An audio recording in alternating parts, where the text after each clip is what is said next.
Shivani, ticket confirm हो गई है। अब तुम पैकिंग शुरू कर दो। 2 साल हो गए हम घर गए हुए।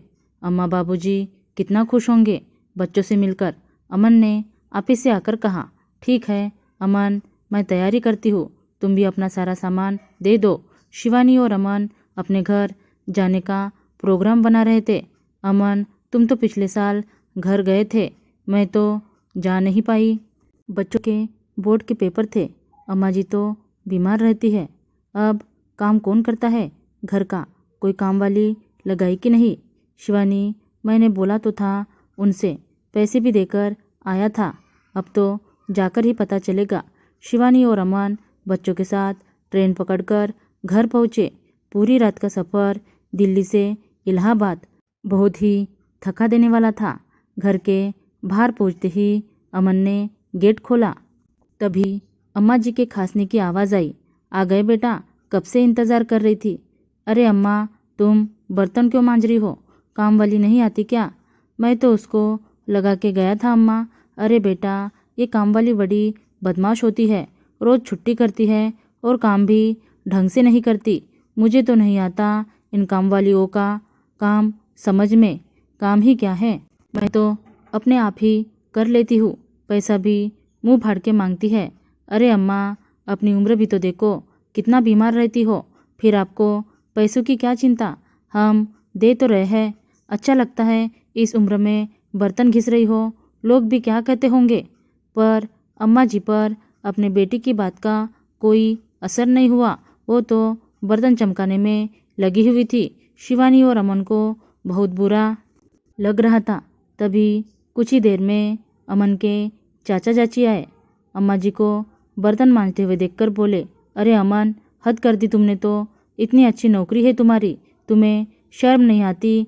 तुम्हारी माँ इस उम्र में बर्तन झाड़ू पोछा कर रही है क्या?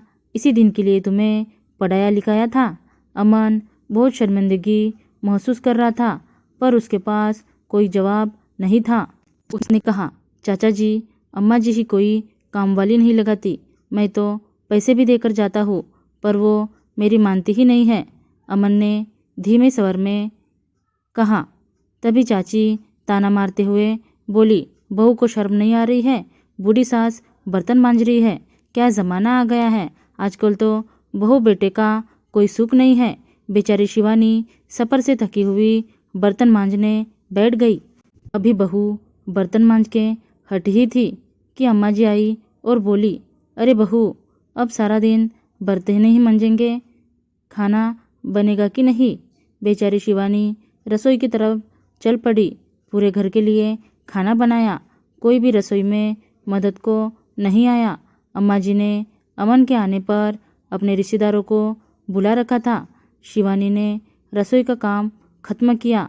अब शाम के 4 बज गए। शिवानी खाना खाने बैठी, तभी अम्मा जी आई और बोली, बहू, खाना खाकर बर्तन मांज लेना, मेरी रसोई में झूठे बर्तन नहीं रखे जाते। बेचारी शिवानी थक कर बदन दर्द कर रहा था, पर क्या करती, आंगन में बर्तन लेकर बैठ गई, क्योंकि अम्मा जी का फरमान था कि झूठे बर्तन रसोई में नहीं मंजेंगे, बाहर बैठकर मंजेंगे। अब तो शिवानी को ससुराल में आना किसी सज़ा से कम नहीं लग रहा था। वो सोच रही थी कि आखिर क्यों ये सासू माँ अपनी जिद पर अड़ी रहती है, अपने पुराने विचारों को क्यों नहीं छोड़ती। अगर बेटा बहू उनको आराम देना चाहते हैं तो क्यों उन्हें ये गवारा नहीं होता। वो क्यों चाहती है कि घर का सारा काम बहू ही करे। क्यों उन्हें काम वाली लगाना एक फिजूल खर्ची लगता है। अगर बेटा उनके आराम के लिए पैसे खर्च करके काम वाली लगाता है तो क्यों उन्हें बुरा लगता है। शिवानी ने पूरे 15 दिन ससुराल में बड़े ही मुश्किल से काटे, क्योंकि यहाँ आकर उसका सारा दिन रसोई और बर्तन मांजने में जाता था। अपने घर आकर शिवानी ने चैन की सांस ली, क्योंकि इन 15 दिनों में शिवानी पर काम का इतना बोझ था कि वो बीमार सी हो गई।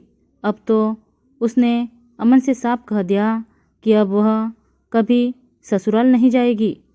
अम्मा जी को आना है तो यही बुला लिया करो, क्योंकि जब तक अम्मा जी के पुराने विचार ऐसे ही चलते रहेंगे तब तक कुछ नहीं हो सकता। शिवानी और अमन को वापस आए 6 महीने हो गए। अब तो फ़ोन पर ही बात होती थी। होली आने वाली थी। अमन चाहता था कि वो घर जाए, पर इसे पता था कि शिवानी को फिर वही सब सहना पड़ेगा। तभी उसका मोबाइल बजा। उसके बाबूजी का फ़ोन था। बेटा, तुम जल्दी बहू को लेकर आ जाओ। तुम्हारी अम्मा सीढ़ियों पर पोछा लगा रही थी। उसका पैर फिसल गया। कूल्हे की हड्डी टूट गई है। अमन ने तुरंत बाबूजी को दिलासा दिया। हम आते हैं, आप चिंता मत करो। अमन और शिवानी तत्काल में रिजर्वेशन कराकर घर पहुंच गए। बिस्तर पर अम्मा जी दर्द से कराह रही थी। शिवानी ने अम्मा जी के पैर छुए और बोली, आप जल्दी ठीक हो जाओगी। मैं आ गई हूँ। अब 1 महीने रहूँगी। अमन और बच्चे वापस चले जाएंगे। अरे बहू, अमन क्या खाएगा? इतने दिन बच्चे भी कैसे रहेंगे? माँ जी, मैंने कामवाली को बोल दिया है, वो 1 महीने खाना भी बना देगी। आप चिंता मत करो। शिवानी ने घर आते ही अम्मा जी की देखभाल करना शुरू कर दी।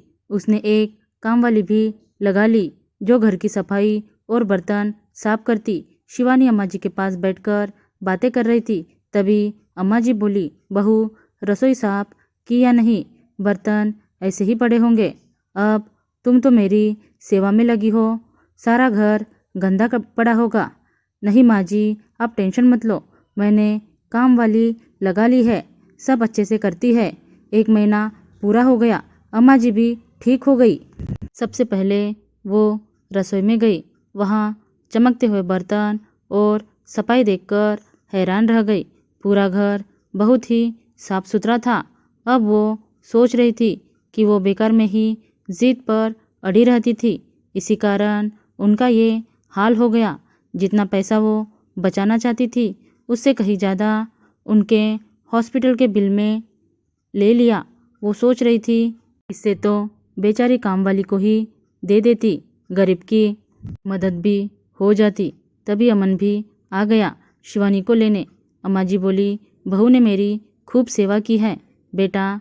तभी अमन बोला, अम्मा अब जा रहा हूँ, पर आप काम वाली मत हटाना। देखा ना, आपकी जिद की वजह से आपको कितनी परेशानी हुई। अरे हाँ बेटा, बहू ने मेरी आंखें खोल दी। अब मुझे समझ आ गया कि बच्चों की बात माननी चाहिए। मेरी जिद बेकार ही थी। अगर प्यार से काम लो तो कामवाली भी खूब अच्छा काम करती है। पास खड़ी शिवानी मुस्कुरा रही थी। अमन भी अब खुश था। आखिर अम्मा जी की बेकार की जिद जो खत्म हो गई थी। तभी अम्मा जी ने बोला, बेटा होली पर घर तो आओगे ना? क्यों नहीं माँ जी, अब तो हम हर त्योहार आपके साथ ही मनाएंगे। अम्मा जी बहुत खुश थी। शिवानी और अमन भी अब चिंता मुक्त हो गए थे, क्योंकि शिवानी को अब ससुराल में काम का कोई बोझ नहीं था। धन्यवाद दोस्तों।